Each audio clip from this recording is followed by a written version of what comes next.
Welcome to the College Football Insiders. I am Brandon Marcello, joined today by Matt Zenitz, Shahan Jayaraja, and Richard Johnson. We are in week 6, believe it or not, already.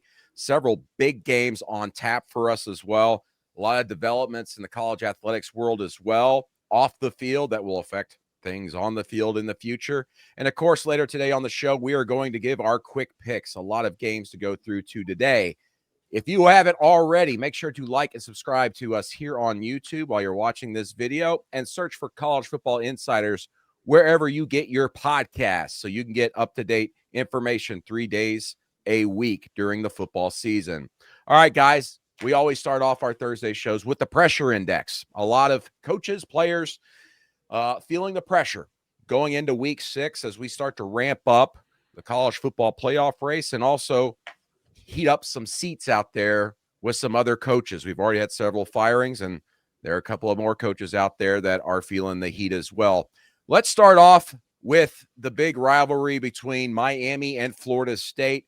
Number 3, Miami, going to Tallahassee at number 18, Florida State. I will be there. I can't wait. I have never seen a game in Doak Campbell, let alone a game between Miami and Florida State. It should be electric.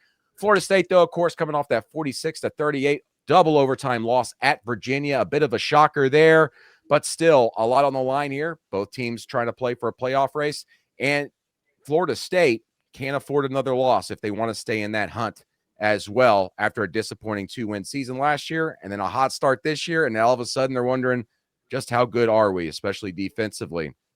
So, guys, we'll start off this roundtable discussion with what we saw last week at Florida State, with Florida State at Virginia. Was that loss just a blip on the radar, or is that maybe something we should pause and be more concerned about going forward in the future? No, it was not just a blip on the radar.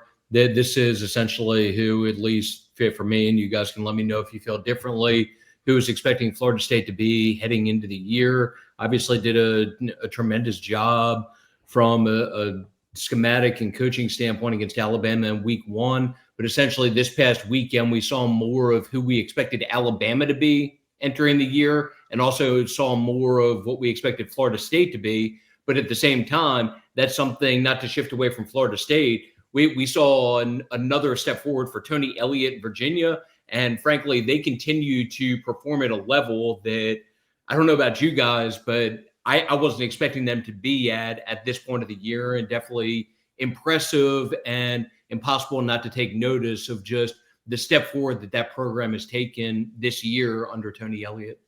Yeah, I thought that Tony has Virginia rolling specifically, and like coming into the season, where you're like, okay, well, Virginia Tech's got a soft schedule. Like, you think that, okay, maybe they can get a bowl game, maybe they can get even maybe 7 or 8 wins, and certainly save Tony Elliott's job if they were able to get to that. But I mean, this is a different discussion about Virginia, the way that they've looked so far this season. And the way that they looked on Friday night, I think, was key when you consider that they have, well, first of all, they've been without their left tackle from Louisville the whole season. He got hurt in spring. But they were also without their center. They're all ACC center going into that game.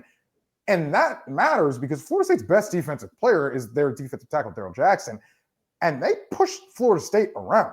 Yep. I mean, they walked down the field on Florida State during an 11-play drive where they ran the ball 10 times because Chandler Morris's hand got hurt. So 50,000 people in the building knew they were going to run the ball, much less the 11 on the field in garnet and gold. And yet and still, they walked down the field.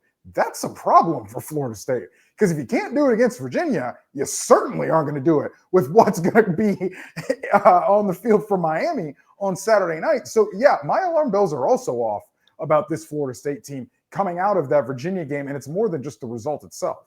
And I think that for me, what it comes down to is that it was really impressive what Florida State was able to do in the trenches against Alabama's offense. But it's also really difficult to rebuild a whole defensive front in an offseason. And there probably were going to be moments of streakiness. There probably were going to be moments of miscommunication. And when you look at this Tony Elliott offense with Chandler Morris, a mobile quarterback, they really tried to attack from that perspective. I think across the ACC right now, you're seeing a lot of diversified run game. And I think that that's causing issues for some opposing defensive fronts. And the other piece of this too is that Tommy Castellanos played a really clean game against Alabama.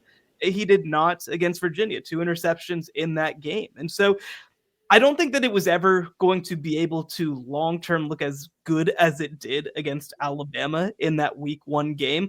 I don't think it's necessarily going to be as bad defensively as it was in that Virginia game, but this is probably a Florida State team that's a little bit more towards the upper middle class of the ACC than a legitimate contender with Miami. They're an above average team. That's what they are. This is a team that more along the lines of like an 8-4 type roster compared to what people were maybe thinking coming out of the Alabama game. But I will shift back to the Virginia part of it.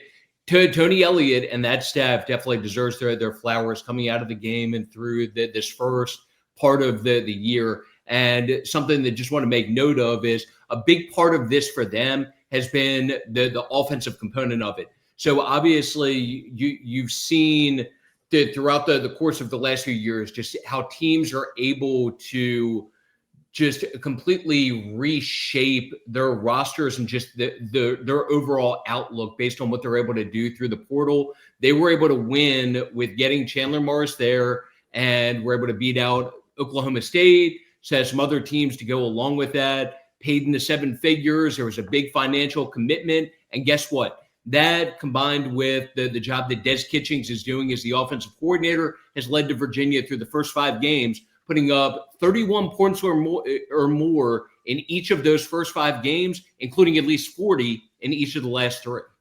I mean, it certainly looks like Florida State's a team that's going to have to be carried by their offense, at least here in the short term. They're number 1 in the country in scoring, obviously in total yardage, averaging 600 yards per game. But they're going against a Miami defense that looks so much more improved, especially on the back end compared to last season. And that defensive front, I talked to several former Miami players from the late 80s and early 90s this week. By the way, what a freaking treat that was. Listening to old stories from them, it was so great. But I digress. That they think that this defensive line's the best they've had at Miami in 20-something years, maybe since at least 2002. That's crazy to consider when you've got, Messidor and Bain, they are going to ravage people, I think, throughout the ACC this year. And if Florida State's offensive line can't handle that this week, this could end up being a double-digit loss at home for Florida State, because they need that offense to be clicking on all cylinders, I think, to have a shot at upsetting Miami there, even at home in Tallahassee. All right, let's go on to number 9, Texas at Florida. You know, it's been a while since we talked about Arch Manning. They had a bye week last week. Was impressive, got back on his feet against Sam Houston, as we know.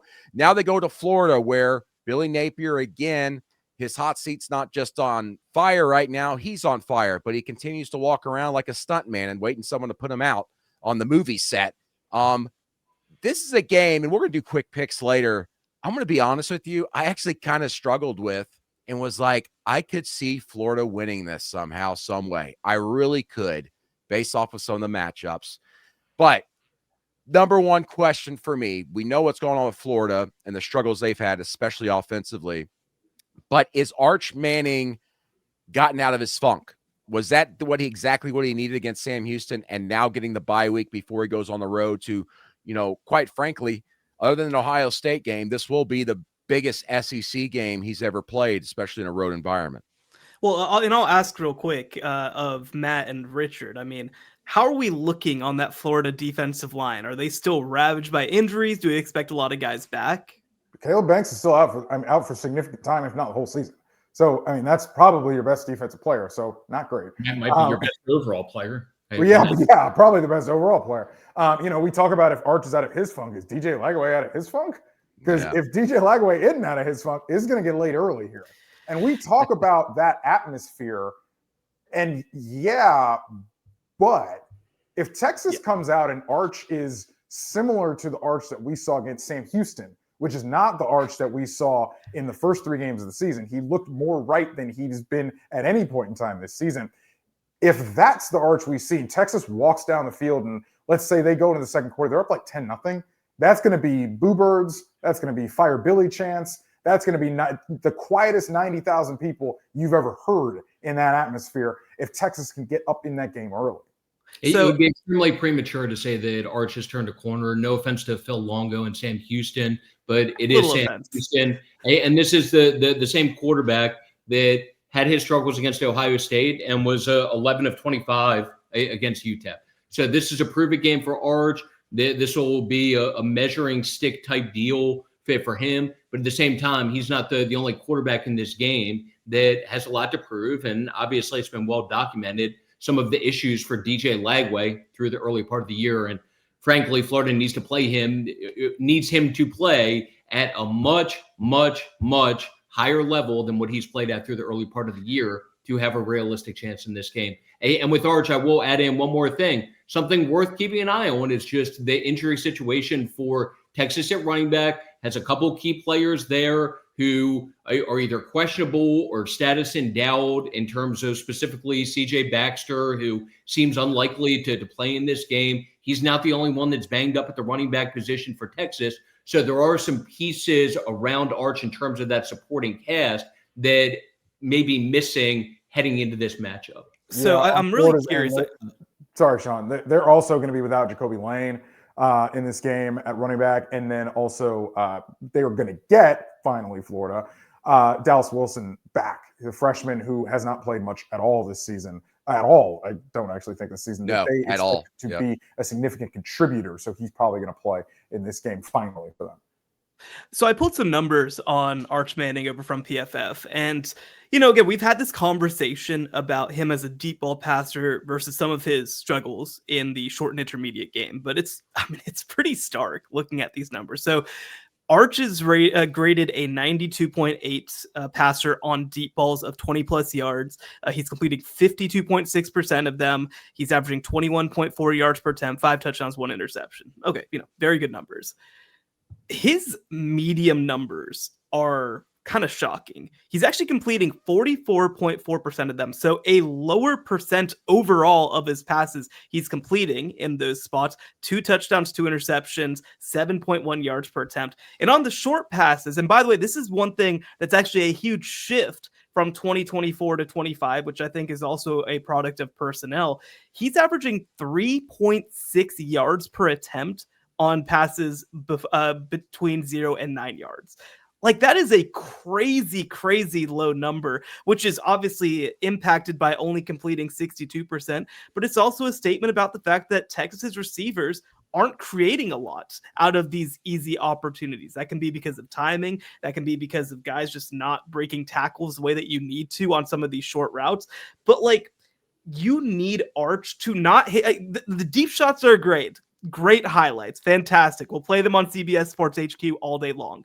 But you actually need him to be more consistent in that 5 to 15 mark of the field. You need him to be completing closer to 50% or 60% of his passes in that area of the field. And that's something going against the Florida defense that's played really well so far this year, especially at the intermediate and back level. I mean, that is a tough matchup for him. And especially if Texas isn't running the ball at a high level because of some of their injuries and their offensive line is still coming together. Like, we had a bye week last week for Texas. They played 3 games against essentially nobodies. I mean, really one of the worst 3-game stretches of anybody in the country to this point. Sark, what have you got? How are you going to try to make this game easy for them? Because ultimately, I think that Texas just probably has too much talent versus what Florida's working with, and they're probably going to come through. But, like, if this game is a 10-6 slog, I'm not going to leave feeling any more better about Texas than I feel coming in. Yeah, I think part of the thing here also with Texas is how defenses are playing them, right? Especially when you consider what Ohio State did. I mean, Ohio State pretty much played split safeties the whole game, whether it was before the snap or whether they shifted to it after the snap, and they made Texas try to drive the ball. It kept everything in front of them. That's why I think, Sean, to your point, it's a great stat from you about they're doing a lot of stuff underneath, and that is frankly quite counter to Arch's nature. Arch is a big game hunter as a quarterback. Yep. When you see it, that's what showed up in the 2 games that he played last year against ULM and Mississippi State. Like, he is a guy who wants to push the ball deep. And when he's not able to do that, you've just seen it not look very good this season. And I mean, look, some of those misses that he's had underneath, again, to Shahan's point, Shahan's stats, they're bad misses. Yep. They're terrible misses. Real bad. Some of those balls. So he's obviously got to get that better. Florida will be without Dijon Johnson in this game and for a significant amount of time this season. Cormani McClain at cornerback probably has to step up. He's a guy who's Colorado transfer, played for them last year. He's added some weight in the offseason and looked a lot better. He had an interception in the Miami game. So how does Florida's defense, with the missing parts that we've talked about, step up in this game? And at what point in time, if at all this season, does Florida's defense, quite frankly, just drop the rope if Florida's offense isn't holding up its end of the bargain continually? Just remember, though, and I know you referenced the injuries for Florida defensively, that the defense has not been the problem for Florida whatsoever. They have played well enough defensively to win these past few games. And in the combination of the loss to South Florida and then the loss to LSU, I allowed 20 points or fewer in each of those two games. And then against Miami, I know the final score was 26-7. They'd only allowed 13 points as a defense through the first 3.5 quarters of that game. The defense is not the problem. If they can get DJ Lagway playing like they expected him to play entering the year and to get to a higher level offensively without some sort of drop-off defensively, this is a team that, even though they're 1-3 right now, is capable of winning and competing with anybody on a week-to-week basis. Yeah, man. I think Florida's defense has played well enough to win in every single game they've played. Easily. Oh, no question. No question. And last thing I'll say on this is it's kind of striking still to me that in this matchup where we got these 5-star quarterbacks, where we've got obviously these great programs, it's two head coaches who are still calling plays. And, obviously at Florida, that's been talked about ad nauseum, that Billy Napier is still calling plays. But even for Texas, I mean, these past year or two, we're not seeing the best of Steve Sarkisian as a playmaker or as a play caller, as he's being asked to do so many more things in this new era. So it's going to be a trend that I'm certainly keeping an eye on. It's obviously, Sark versus Napier, different levels of play caller historically, but still, it's something that becomes really striking when all of a sudden you become defensive-led programs with pitiful offenses. All right, guys, let's move on here real quick. Clemson at North Carolina. Clemson 1-3. Are they the best 1-3 team in the nation? No. I remember people are saying. No, they're not. I miss hearing people talk about those conversations. Clemson trying to avoid their first 3-game losing streak since 2010, trying to avoid going 0-3 in the ACC for the first time since 1998. Chapel Bill just needs a win. Clemson brings in Dabo Swinney and Bill Belichick. They're not going to sit in a room this time and talk for an hour as they did in the preseason for a good feel-good interview session. Both really need wins. Clemson should just walk in there and walk away with a win, right? What if they don't? Like, this is a 2-touchdown spread here. And if Clemson doesn't cover this, if Clemson doesn't look dominant in this game, I think we got serious problems. I will say, so Gio Lopez has been back at practice for North Carolina. I don't know what Bill's going to do at quarterback situation this week, but there is an element here that Bill and North Carolina are very clearly managing these games so that they're not exposed to a high number of snaps. They're not doing tempo. They are running that play clock all the way down, and they're trying to play a game where they are 50, 55 snaps every time out because I think they know you run tempo. It's not just really fast off. It's really fast 3 and outs. So Clemson's going to have to take advantage of every opportunity they get, not from a talent disparity situation, but just because they're not going to get a ton of drives in this game. Like, they may get like 7 or 8 drives in this game. So you better score on 4 or 5 of them, or this game could get closer than it has any right to be, I think is the way we should say it. So I don't know if this was Brandon or somebody else in our Google Doc who put in just about whether this is set to be a get-right game for Clemson. It should be. So when you look at the talent comparison part of it, there is just way more talent on that Clemson roster compared to what there is on the North Carolina roster. And this, just being real, should be a get-right game for Dabo, for Clemson, for Cade Klubnik, for that roster as a whole, just based on the disparity and just the comparison and just how much different the level of talent is at Clemson compared to what it is in Chapel Hill right now. This is the worst. North Carolina has the worst offense among power conference teams. They're only averaging 263.5 yards. They've played against two FBS opponents, which both were in the Big 12, and the average point margin of loss there is 30 points.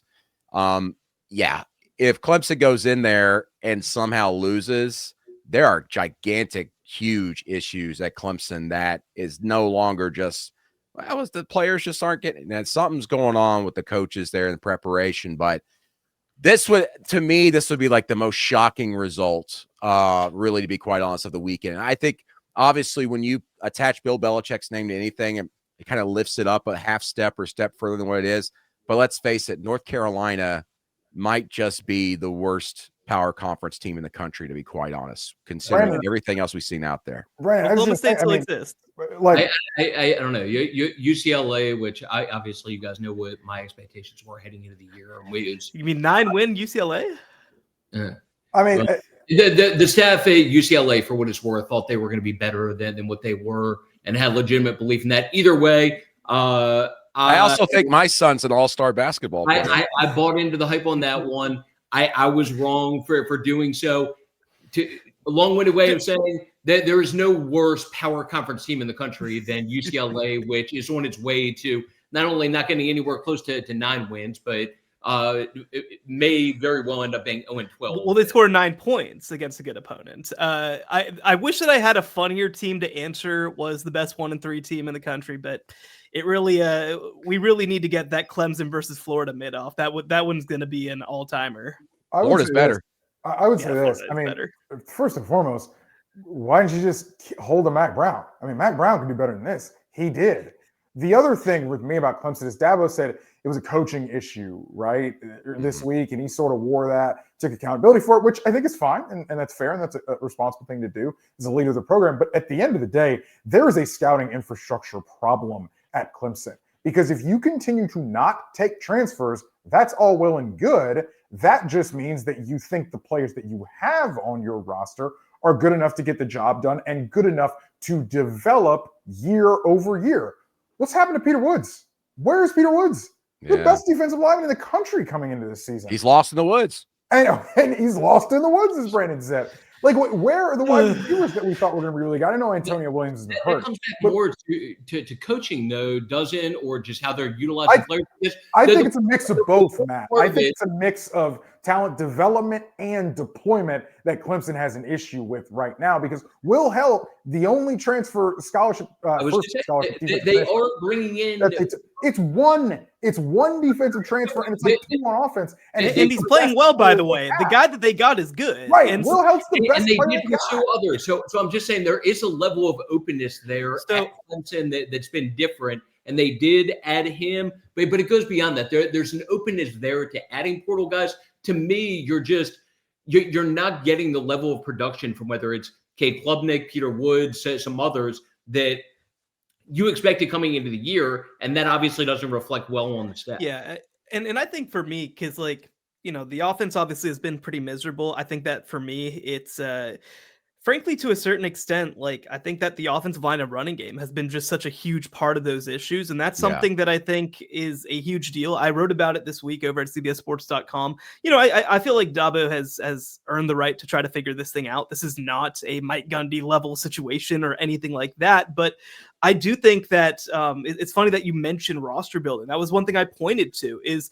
their general manager right now in his sort of profile online, he's responsible for scouting, but then it's mostly logistical stuff. So who is there in the building sort of saying, look, 2 years out, 2 years ago, we need to be looking and realize our running back progression is not looking good, right? Our scholarship chart is not up to snuff. Our offensive line chart, our depth is not up to snuff, right? They have failed, like you said, in those areas. They've gotten guys to campus who are really good. That's not really been a problem. But I think that that's really the thing that they need to figure out. All right, guys, we'll be right back after this break. More college football insiders and the pressure index after this. When When you need your sports news all the time, we've got breaking news to bring to you. CBS Sports HQ gives you a snapshot of all the sports that matter to you. When you need your sports in a snap, find it on CBS Sports HQ, streaming free anywhere you are. College football insiders are back. I want to close the Clemson, North Carolina conversation with this because it popped in my head, and why not? Where you mentioned Mike Gundy. Is Mike Gundy winning more games with this Clemson roster if he was a head coach? No, because I think Mike Gundy ran out of tricks up his sleeve Damn. towards the end more than just, but there are obviously significant parallels between Mike Gundy and Dabo Swinney in the demise. Obviously, Mike Gundy, it fell off much quicker and much further, obviously.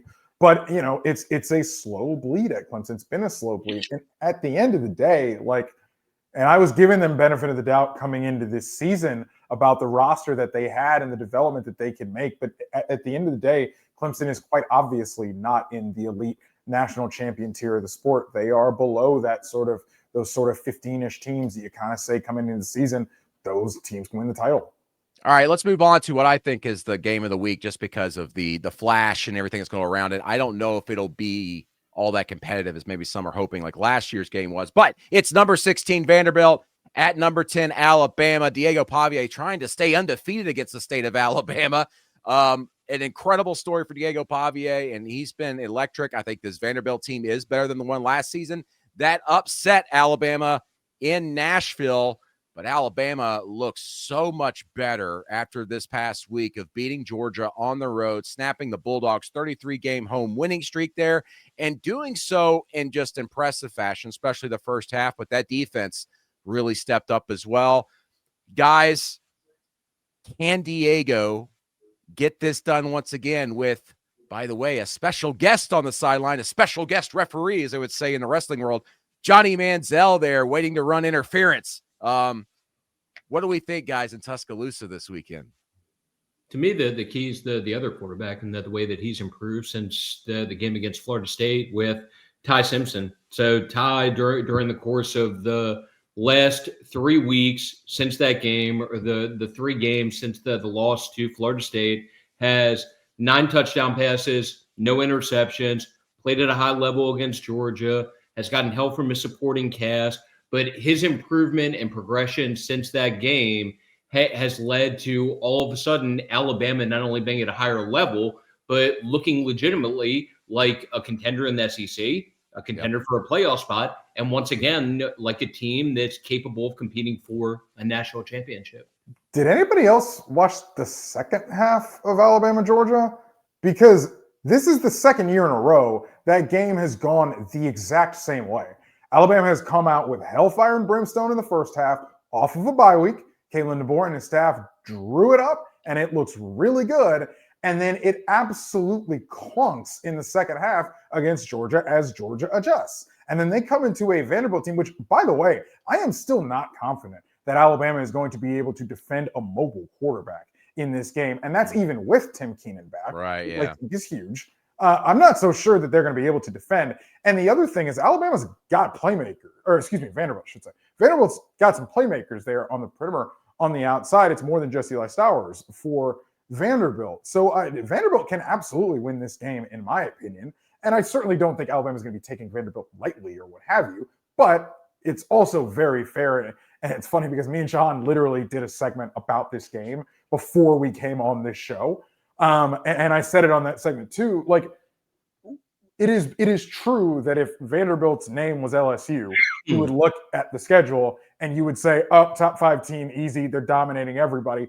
But it's also true that you look at that schedule with a fine-tooth comb and you say, well, okay, they played a South Carolina without Lenore Sellers for most of the game. They dominated them, and then they've dominated a bunch of opponents that, quite frankly, don't really belong on the field with Vanderbilt. So, yeah, both things can be true at the same time. 15-year-old me is trying to wrap my head around Virginia Tech doesn't deserve to be on the same field as Vanderbilt. Say something but you're exactly right. I'm like, what an indictment. If you watch that game, I mean, the second half, Virginia Tech just gave up defensively. They're just like, yep, run through the holes, go for it. But you're exactly right. This Vanderbilt team's super physical too, right? I mean, that's what's really kind of their identity.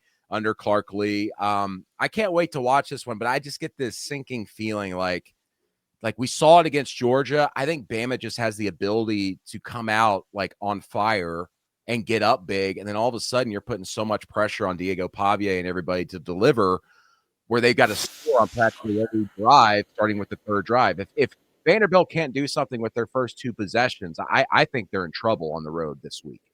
I know Vanderbilt's going to come into this determined to show Alabama what SEC ball is really like.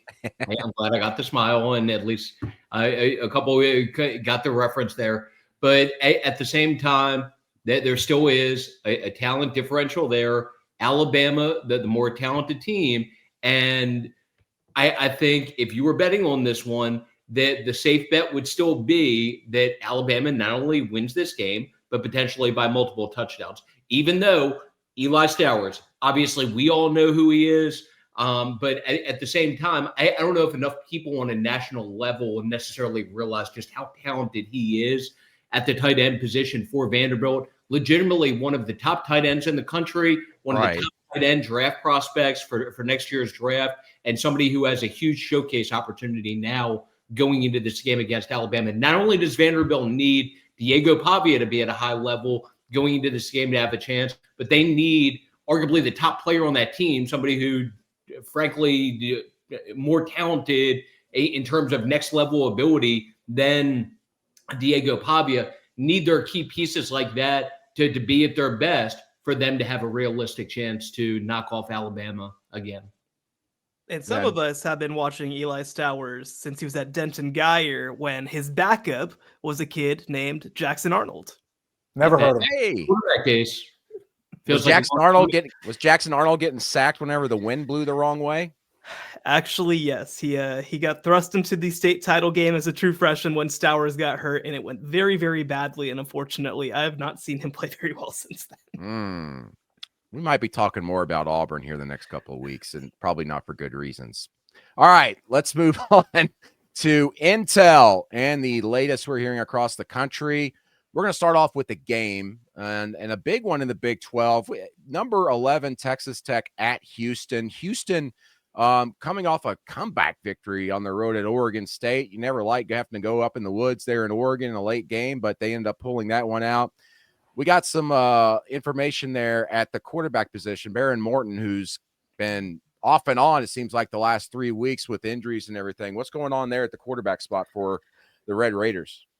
Yeah, Baron Morton is expected to be healthy and back for this game. And, there's a lot of people asking, well, why is Will Hammond not the guy after he obviously played incredibly well in the second half of that win versus Utah? Part of it is just as simple as, look, you don't really lose your job because of an injury, especially when you've played well this year. The other thing, too, is, again, he's a player who understands his role in so many ways. He understands that he is the future of the program, but that doesn't necessarily mean that he's the present of the program. Joey McGuire has acknowledged he signed a 2-year contract. He's locked in through next year. They really, really like him, but there's a reason that they went with the veteran upperclassmen through these first couple weeks of the year. Now, there's no question about it. Hammond played better than Morton in that game against Utah, but they still really like Baron Morton's maturity, his experience, and they think that's going to serve them well through these next couple of games. So for anybody asking if there's a quarterback competition at Texas Tech, at least at this point, there's not right now. Meanwhile, we got West Virginia going to BYU for a Friday night game. West Virginia dealing with injuries itself, especially some big positions there, Matt. Yeah, I also reported yesterday that West Virginia quarterback Nico Marshall is not expected to play for the rest of the season.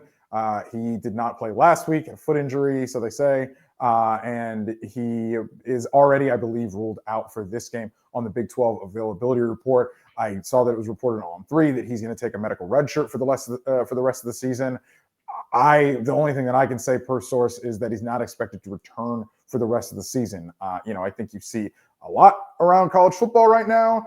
You get to week 5 and week 6, and the red shirt stuff. Put that red shirt on, and the injury is a little more hurt than you expect or you think. And so it's something that happens every year in college football. I was actually thinking that it wasn't happening so much this year in college football so much. Like last year, we saw some really high profile ones. I mean, like, you know, the Matthew Sluka thing was like an NIL deal, but that was one thing that happened in September. You know, Ben Bell at Texas State sat out, and he was an incredible edge rusher for them. Now he's at Virginia Tech. And so it's something that we've seen over the last couple of years. You know, I know neither Chris nor John are here, but they just reported on how this is being handled at Virginia Tech. Now that's a little bit different because the portal is literally open because they fired their coach. But, you know, you are seeing that kind of 4 or 5 weeks into the season, guys starting to sit out. It's still happening this year. Yeah, and another notable one at Oregon with Mekhai Hughes. So it was a high-profile transfer addition for Oregon this offseason after running for 2,700 yards the last 2 years at Tulane, but just wasn't a big factor for them within the Ducks running back group this season. Did decides that he's going to sit out the rest of this year and redshirt. But at the same time, the natural assumption whenever someone decides to do that is that they're automatically going to enter the portal, that the team probably won't care if they go that route. And at least at this point, not to say he's not going to end up in the portal, but at least at this point, he has not verbalized anything to Oregon that he's planning on going in, and they do want to keep him. Yeah, and just to speak to West Virginia for one more second. So, I mean, Nico was kind of their big 4-star guy. They actually picked him during the Neil Brown era over Rocco Becht, who is the son of West Virginia alum Anthony Becht. And at the time, that looked like the right call. He was a 4-star prospect, somebody that really was rated pretty highly. The reality of the situation is that one, Rich Rodriguez likes to have a dual threat quarterback, and Martial isn't really that. 2, this offensive line at West Virginia is a total disaster, and they frankly can't play a pocket style passer in this system. And so I think that while, yes, obviously nobody likes to lose a quarterback mid-season, I think that everybody in Morgantown pretty much understands, like, this was probably a marriage that wasn't going to last a whole lot longer for either side. And, you know, again, we'll expect them to go with likely Jalen Henderson, the Texas A&M transfer heading forward, who, again, just fits a little bit more of that dual threat role. Matt, have we heard anything else on quarterback John Mateer at OU? Just that the surgery went well. They, as a staff, got good feedback coming out of that.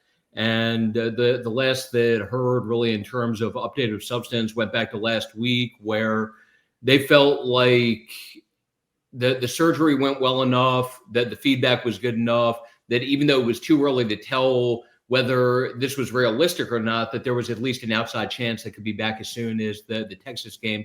Either way, it does not seem like he's going to be sidelined for an extended period of time. So do they build the statue of the surgeon like next week, or do they wait until after the season? I've never seen a surgeon get this much hype. Like, it's been crazy to see just the kind of folk hero that he's becoming in Norman.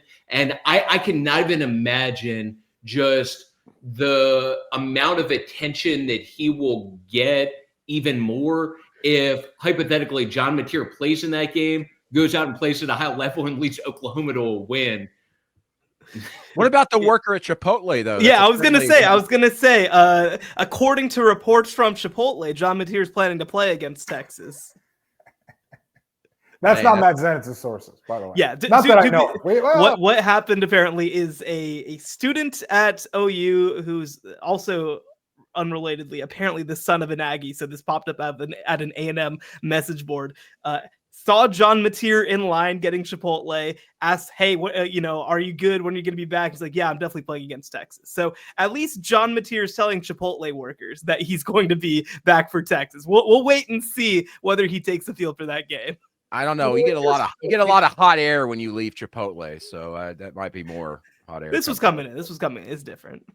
Okay, guys, we're gonna take a quick break here before we move on later here in the show. More intel coming up after this break on the College Football Insiders. You can always count on Sundays with the You can always. Only CBS Sports can bring you big time during the heart of Saturday afternoons. It's big time. It's big time. It's big time. It's big time. On CBS and streaming on Paramount Plus. Welcome back, College Football Insiders. Let's move on here to some stuff that's happening off the field. As you guys know, the College Sports Commission went into place back on, I think, July 1st. They're up their new system of NIL GO, where they come in and approve or take down or disapprove deals over $600 that are outside the revenue sharing structure with NIL. And if you guys remember on the show Tuesday, we were talking about NIL GO, and I said, I have a question I need to pop up to you, but I better be left to bring up off the air.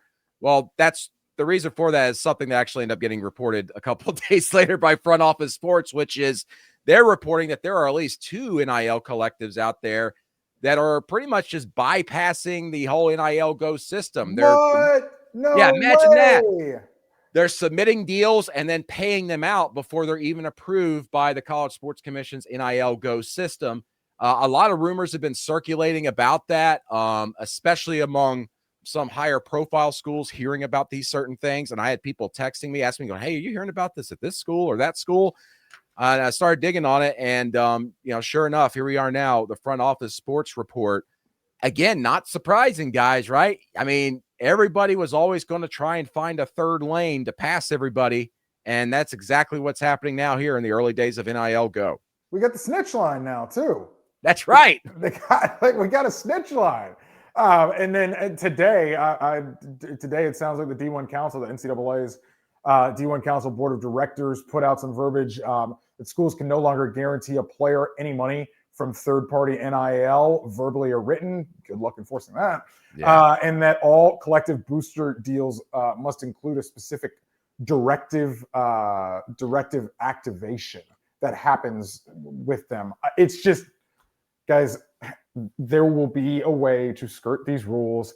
They will find them. That is the only truism we know about college sports. It is a noble endeavor to try to put some guardrails around the thing. I understand why school presidents and athletic directors think that's a good idea, think that's a necessary idea, but this is college athletics. We all know how this works. Yeah, this all came off the heels of a group of collectives just a few weeks ago saying that they believe about $11 million worth of deals were stuck in the NIL GO system waiting to hear final approval or disapproval. And we've been reporting, obviously, for several weeks now that the CSC only had 4 to 5 full-time employees, and they're asking them to go through and examine all these deals. And my understanding is they still do not have a full staff there and are working through that. Again, it's just everything college athletics is. Let's build the plane while we're flying it. Why do we keep doing this? And I had spoken to somebody who talked about sort of what their process was, and essentially, they've outsourced some of this.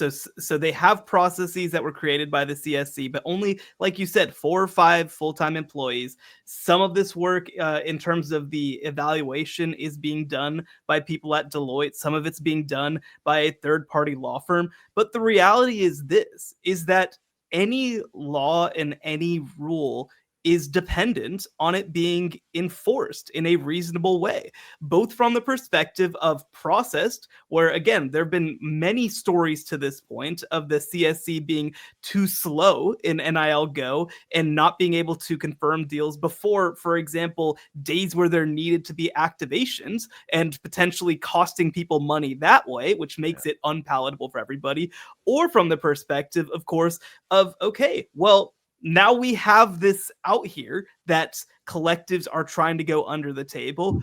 What power do you have to do anything about it? To this point, we haven't seen the CSC try to enforce any of its rules at this point. Now, there's, again, the people in there want this to work, obviously. There's a reason also that there's so much focus on the SCORE Act and associated congressional bills, because that's one thing that truly gives them teeth. But it's like with anything else, right? Until we see that these will actually be enforced, it makes for a really complicated and ultimately unsustainable solution. Yeah, they're just not going to have a penalty structure in place until they get congressional action and they start putting that in place. I think, everybody knows that, and that's why you're seeing these people just saying, we're going to skirt the rules for now because we know you're not going to do anything until you get. And by the way, the government shut down. So, cool. Good luck. What a world. Hey, speaking of money, and doing things and being professional and adding professionalization to college athletics. Hey, the Big Ten wants to bring private equity in the door. They just say, come on in, give us $2 billion, help us run our system a little bit more smoothly. This will work out well. There have been rumors and talks. I think some of us have even reported it for several months. The Big Ten's been looking into private capital, and it looks like they're moving forward toward that, I should say, at least the further important and in-depth discussions with their membership. But, ESPN reporting yesterday that there are three kind of options companies are looking at right now, but there is a vocal disapproval, at least here on the front end, from Michigan and Ohio State, which isn't too surprising. They're the two top dogs. They're the richest schools in that conference. In the end, I just want to ask you guys, where do you think this goes? Because Tony Petitti, the Big Ten commissioner, has not been shy of just throwing out every idea under the sun, whether it's 24 to 2018 playoffs, partnering with the SEC, and now this, bringing in private capital into the front door of, the richest conference already in the country. Yeah, Brandon, I think a couple of things about this, and obviously, we've talked to people about this for months as it goes back. As far as the private capital, the structure of it theoretically, and as ESPN reported, it would be a new enterprise that would have 20 shares. The schools would share it, the conference would have a share, and then this whatever private capital partner would have the 20th share. So it'd be one of 20 as far as shares are concerned. The idea here, I think, to the easiest to wrap your head around as a fan is sort of like, I'm private capital. I give you $20 million. I have a stake with the hopes of, in the 2030s, when we redo the media deal, combined with the fact that there would be a grant of rights, as ESPN reported, that would lock all these schools together through the mid-2040s, I'm going to be able to cash in on my stake as private capital in big ways, maybe 2, maybe 3 times, with different media rights deals that happen. And then whatever else the Big Ten cooks up as a business initiative from now until the end of my stake. So that's kind of the theory behind it. I think the functional benefit here to schools in the Big Ten is twofold. I think it's functional to the Marylands and the Rutgers and the UCLA of the world, the ones that frankly need capital right now. They need cash, especially UCLA, who's got the Calimony. They're paying Cal, what is it, Sean, $10 million a year, I think? $10 a year, yeah. For instance, so it's a lot of money. Then there's also, and this was something that I was a little bit surprised about, this also matters for an Oregon and a Washington and a USC, for instance, schools you might not think need it, because those schools aren't getting full shares of the media rights. Right. So they're made whole, theoretically, by a capital infusion. That's why they would like it. But Brandon, again, to your point, like Michigan and Ohio State, for instance, are not going to be fond of this because Michigan and Ohio State don't need the money. So you can tell that they're giving them a carrot because they're already starting to leak that it's going to be a tiered revenue system. You're already seeing that. Yeah. That's also just like Michigan, Ohio State obviously don't want to cede more complete control and power over to maybe another entity, because as we know with private capital, these private equity firms, yes, they're going to have one stake, but they're going to come in and they're going to go, well, this operation in the Big Ten is not really working right, so we're going to rip away 20 employees from that and lay them off, and then we're going to start a new business unit here. They're going to come in, and like a lot of private equity, and you just go off the past, they gut places so they can make more money and then create new opportunities. So they're in there to streamline things as much as they are to increase revenue streams and opportunities out there. So I did want to ask real quick. I know that Oregon and Washington don't get full shares. Does USC not get a full share as well? I was under the impression that they did. Maybe they do because they came in early. They came in before the new deal was announced, I believe. So anyway, all this to say, at what point is this embarrassing? At what point is it embarrassing to say we are doubling the amount of television and media rights revenue that we got in the past, and we are the richest conference by orders of magnitude in the country, and we need more? Because we've already seen, by the way, some people in Washington who are working through this SCORE Act say, what do you mean? What do you mean that you're going to sell off shares of the conference to raise even more money? How are you seriously sitting here asking us to approve an amateur model when you're trying to do stuff like this?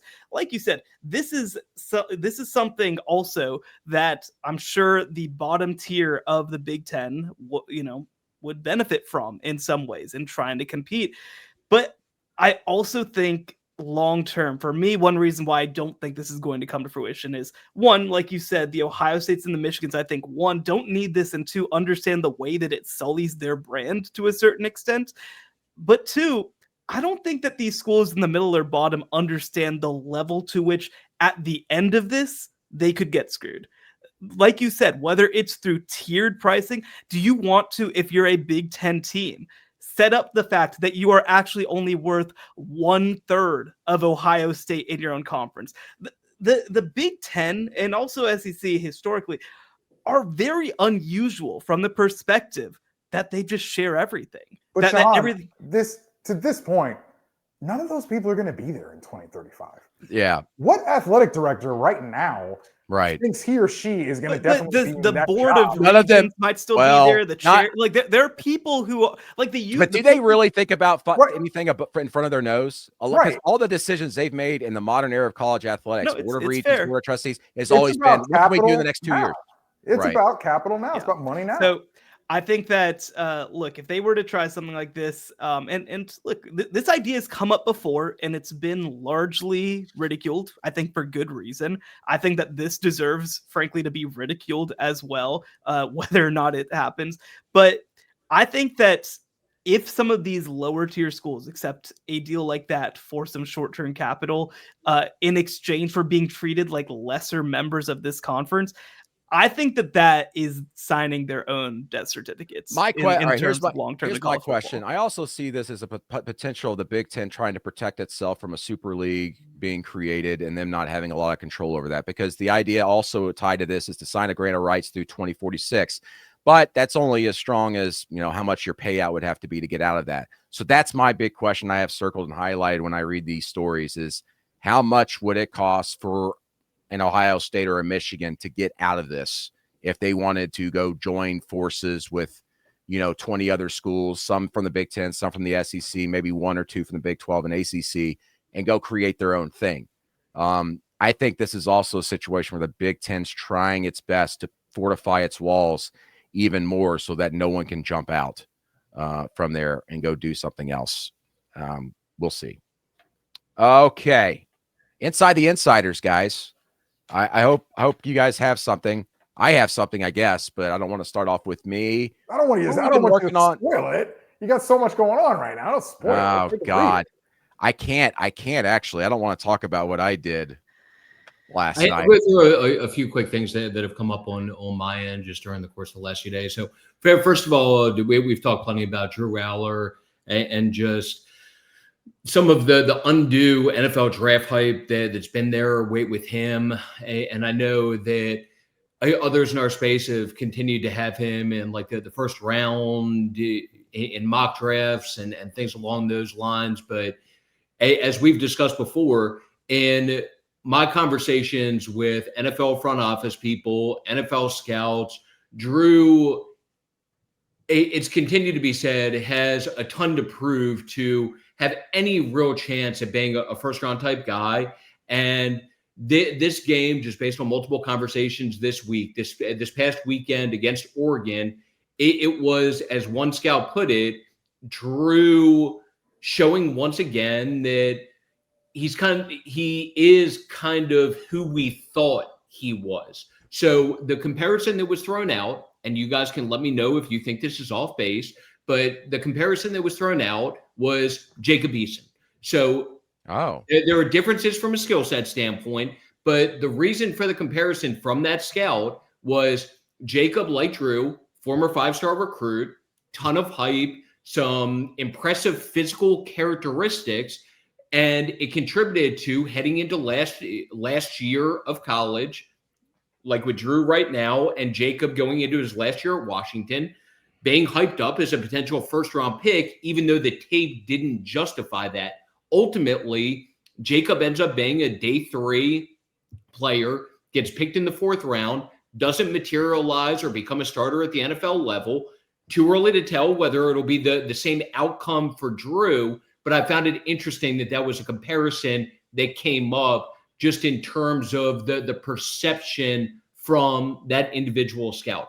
To go along with that from NFL draft standpoint, the other quarterback in that game, Dante Moore, redshirt sophomore, first year as a starter at Oregon. He was someone who there were multiple front office people on my end that brought him up last week as somebody who was starting to put himself on the radar for moving forward. Not necessarily as somebody for next year's draft, but as somebody who's played through the early part of the year, was not going unnoticed in the NFL world, and was putting himself on the radar once again for moving forward. Now, based on not only those first 4 games, but what he did against Penn State, he's gone from being someone on the radar for moving forward to now all of a sudden being an intriguing possibility for next year's draft, especially with front office people at that level and scouts viewing this as one of the most wide open quarterback draft classes in recent memory. Yeah, with Aller, and like I said on our Tuesday show, like I was there Saturday night, and my takeaways from that is last year you blamed the receivers. You went out and got new receivers. You've got one of, if not the best running back stable in the country. That was a given. You went out and redid that whole wide receiver room, and it still looks like this with an offensive line that also might be better than the offensive line last year that had a first-round pick on it. So at what point in time is it just the guy behind center in the offense with the offensive coordinator that he's also been with for multiple years? Like, at what point in time is it him? Yeah, I mean, you don't want to be too dismissive, but like watching him play, if he wasn't a big time recruit, I don't think anybody would know or care who this guy is. Like, he has never almost played like the level that he's been billed at, like that he's been talked about as. And like, it almost gets to like pure, like lizard brain, non-ball knower sort of stuff of just like, yeah, I'm watching out here. I don't know. His numbers kind of suck. He kind of looks bad. I'm waiting for the moment where things change for him, where this thing that was promised comes out, and it just has not been the case. And like Matt said, when you compare it, and yes, different situations, but when you compare it to the level that Dante Moore has grown over the course of 2 years in that Oregon program, like it's just night and day. Like, you can't walk away from that game, even though the score was close. You can't walk away from that game between Penn State and Oregon thinking that those two guys are even close to the same caliber of quarterback. Yeah, at this point, Drew Aller is who he is. We've seen enough. He's been there several years. I don't know how you all of a sudden start looking like a different guy. Richard, what have you been working on this week? And well, it's funny. I'm working on something about Penn State, so it dovetails quite nicely. And with the Penn State thing, sort of a kind of reset. Guys, could you imagine going from, again, it was there on Saturday night. Can you imagine going from that atmosphere, whiteout atmosphere? I'm sure it showed through on television Saturday night, to the Rose Bowl, this Rose Bowl, against a USC team that is now down its head coach and both coordinators, as Tino Sutseri has been moved on, and Jerry Neuheisel, who played there and his coach, been on that staff for the better part of a decade now, under multiple coaches, is now going to be the play caller at UCLA. So a lot going on, but I just cannot keep coming back to that kind of whiplash feeling of just the atmosphere that Penn State is going into this week. Very sleepy. First road game, road test out west. Obviously, they did the USC trip last year, but out west to play this game, it's going to be very, very interesting, I think, on Saturday afternoon. And what is it that does UCLA have a pulse at all? They were off last week, so they quite literally couldn't lose. But how many fans will be in that building? It's got to be less than 20,000. And with a Rose Bowl that it's one tier, it's going to look real sparse. Very empty. Very, very bad. Very empty. Shahan, what have you been working on? Yeah, I am. First, I am working on a feature that I'm really excited about. I'm not going to talk about who it's about yet, but I've gotten in touch with some childhood friends and stuff like that, and those are always a lot of fun. When you get a chance to talk to people who have known people their whole lives. And this week is kind of a lighter week for me because next week I'm doing the double header: North Texas, South Florida, and then Red River. It's going to be a fun weekend ahead. I spent a little time actually at North Texas this week out in Denton, and man, it's funny, right? Because there's some of these programs that really at the FBS level have never been much of anything. And like this makes this one of the biggest games in UNT history, with their head coach, who obviously is becoming a national name, their quarterback is becoming a national name, in Drew Mestamaker, who didn't start a game from freshman year of high school. So I'm really excited for that one. It's again, I haven't gotten to go to a ton of games this year, so to get those two on a Friday and a Saturday, it's going to be a lot of fun. Yeah, I can't wait for next week for that game. I think that's a very underplayed game that I don't think anybody's really going to notice until we get to like Thursday next week. They're going, oh, undefeated teams. What do you there. mean UNT is undefeated? And also, by the way, like, again, it's the most basic level of stat, but it's like, UNT obviously has had some games where they've only pulled away at the end. But if you go by like SRS to compare, sort of teams across the years, this is UNT's best team since 1978 when Hayden Fry was the head coach over there. Really? So again, we'll have to wait and see. Yeah. This is the real prove it spot. But like, I mean, again, you start to try to find reasons. Hey, can they do this? They're playing against a really good team, but can they do this? So I'm very excited. Both coaches in that game obviously coming up early for jobs out there. And, I what I found out last night? Alex Golish's wife is from Greenwood, Arkansas. It's really funny. Let's go. Somebody told me that yesterday too. I was like, Alex Golish, Arkansas, why is this coming up? And I literally heard the exact same thing. His wife is from Arkansas. Well, I heard that last night. I went, oh, that's why people are mentioning him up here. Brendan, as somebody who spends more time than most in the SMU Twitter world, did you guys know that Rhett Lashley's from Arkansas? This is the first that I'm hearing about it. Sometimes people like to go home. I don't know if you've heard, but that's actually, I think that we're breaking some news right here. Rhett Lashley's from Arkansas. We'll be real quicker, but like every coaching cycle in any school, there's always those first names. Then they start dying down, and then you're going to start hearing weird, crazy names. I can't wait till that portion of the cycle. And some of these schools are going, oh, hey, I'm hearing Nick Saban wants to come out of retirement. One of them is the interim coach. When does your boy Gruden get in the mix here? Oh, gosh. Bring him on home, baby. He can stay at your house. He wants an SEC job. Don't discount it. He will come up at some point. I guarantee it. Okay. This Arkansas search is going to be funny because either they're going to hit immediately or it's going to get insane. Yeah, there's just going to be so many jobs open. It's going to be wild this carousel season come late November, early December. This week, I wrote a story on Mizzou running back Ahmad Hardy, who leads the FBS with 730 rushing yards. I was doing all those like advanced analytics and everything. This guy, 75% of his yards have come after contact, 550-something yards, something like that. The guy is not just a bulldozer, low to the ground, low center of gravity. He's got some speed to him. I spoke to Eli Drinkowitz, the head coach there, and he said, I didn't even know he had that type of speed watching him on film until we got him on campus, started doing speed testing in the summer, and I started getting the numbers back, and he's like, this is interesting. I need to see it in action. So they put him out there in the first practice. He saw it, and he said, all right, I see enough. We're not tackling this guy right now. We need to keep him healthy. This is our dude. What an incredible story. Mizzou gets Alabama in Columbia next week.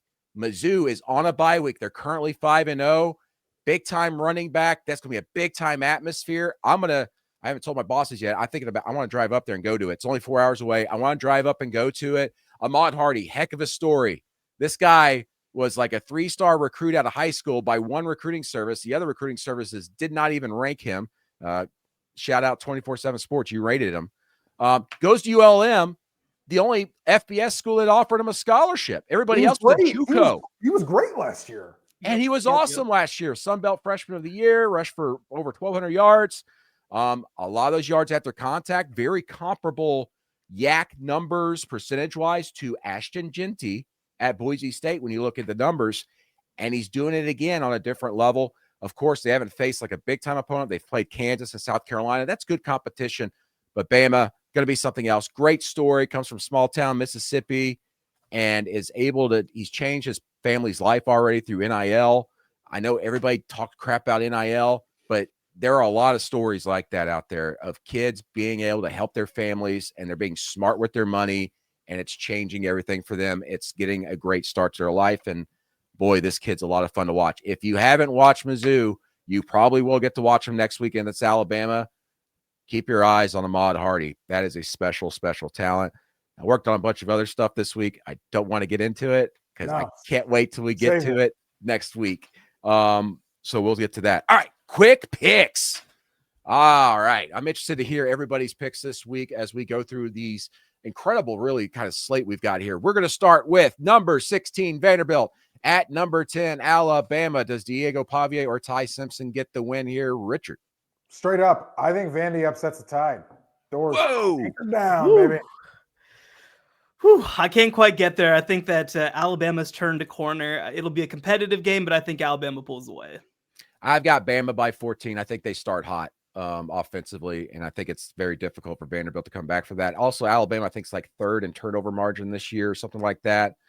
I like Bama here in this spot. Number 9, Texas at Florida. I mentioned earlier in the show that I struggled with this one, honestly. I almost picked Florida, but I'm going to pick Texas. I think Arch Manning is going to look good. I did not struggle with this one. Hook 'em. How long is that scoring streak that Florida has? I think that maybe play the under in this one. Texas in a very ugly game. Okay. Number 14, Iowa State at Cincinnati. And this, yes, an interesting line. Cincinnati is the favorite by 1.5 points, despite Iowa State being number 14 and undefeated. What do you think, Richard? I can't really figure out why they're favored in this game, even only slightly. The Dante Corleone injury, I think, is going to loom pretty large. I know Iowa State has not really run the ball much well this year, but I think they do in this game and they win. Yeah, I think for me, it's overthinking it. I think that Iowa State is playing really quality football right now, and I do love me some Brendan Sorsby. He's one of the most impressive and improved players in the country this year, but Cyclones run away with it. Yeah, since he also dealing with some issues on the back end defensively, I've got Iowa State in this one. That line does confuse me. Boise State at number 21. Notre Dame, a big favorite in this one. I know there's a lot of upset people in Boise, Idaho, just looking at that spread, just based off what I've seen on social media this week. I'll start off here. I got Notre Dame actually kind of running away with this one. I think they win this one by double digits, maybe close to 3 touchdowns. Yeah, I think Marcus Freeman's superpower is how well this team adapts over the course of the season. I think the defensive stuff has gotten fixed. Notre Dame rolls. Need to see more from Boise State's offensive line. Just they've been a little bit of a disappointing unit this year, but so Notre Dame pulls away. Number 24, Virginia at Louisville. This is a really sneaky great matchup, guys. Virginia, that offense is absolutely cruising. Top 10 unit in the country, could potentially even be better. Louisville, a situation where they just seem to be always kind of in the ACC hunt. They haven't played a really tough schedule this year, so I think that's giving everybody a little bit of pause for caution here. Virginia at Louisville. What are we thinking, Richard? I was actually really high on Louisville as an ACC dark horse coming into the season. This is sort of the ACC dark horse Super Bowl. I'm taking Louisville in this game. Yeah, I was high on Louisville too. I don't think that they've lived up to it to this point. But, this is a big spot, I think, for both these teams with manageable schedules ahead. Give me Virginia to keep it rolling. I got Louisville winning and covering the spread. I think they win by more than a touchdown against Virginia with the Cavs going on the road. All right, number 11, Texas Tech at Houston. Houston looks a little bit improved from last season, but Texas Tech, that loaded roster, do they keep rolling? I've got Texas Tech going into Houston and winning. Yeah, I think that Texas Tech is clearly, to me, the most talented and physical team in the Big 12 right now. Frankly, a lot of games ahead. They are, to me, on undefeated watch, and I think that they handle Houston. Do you have Tech covering the 11.5-point spread? I do. Okay. I'm going to assume Richard probably picked Texas Tech there, yes. As he had to dip out here real quick. Colorado at TCU. Revenge I haven't really thought spots about this from game very much, but yeah. I'm going TCU here. Josh Hoover and co. That explosive offense. TCU by a mile. Yeah, probably no Eric McAllister in this game the way it's trending, but I do still think I think TCU rolls. Also, did I miss Texas Tech Houston?